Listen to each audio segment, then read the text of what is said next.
3 سال پیش نوشتم و الان دیگه در حد تو نی. بگم در وصف تو چی؟ 28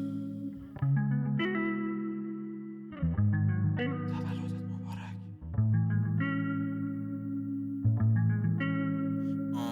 یه قلب تو بارون اینجا داره نیازت، گفتی دست از هدف اگه برداره میبازه، حرفاشون پشت زیاده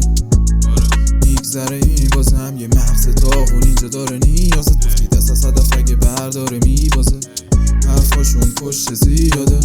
شایدم نیستیم واسه هم، زود جا زدم من ببخش، فکر نمی کردم به تش، بودم دنبال رهایی و آرامش، نگاه ستاره ها هر شب درخشان، ترین جاهای آسمونن از هم بی اندازه دورن اونان، بچه سقف مشترکمون، کاش فقط بمونی پشت همه دود و دمومه و باد و بوران را، خستم از توفان و تار و پوده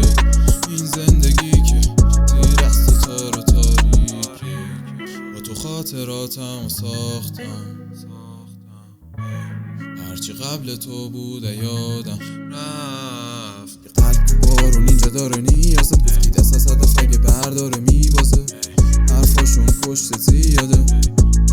میگذره این بازم، یه مغز داغون اینجا داره نیازت، گفتی دست از هدف اگه برداره میبازه، حرفاشون پشت زیاده، شایدم نیستیم واسه هم، نکرده بودم از تو خواهش، به جز باش فقط مراقب خودت، نشو محدود به کسیت تا من فقط زندگی کن با عشق، میکشید عمق روحم بد تیر با اینکه نشده بود فروردین، تو هم مثل من ببخش هر احمقیو که باعث شد دور از همشین، منو میلرزن دستام وقتی که میشم هیجان زده، دیگه نیستم من سرها حداقل الان، مشکی مونتم قلبم مثل همون دست بند روز تولدم با تر اسکلت،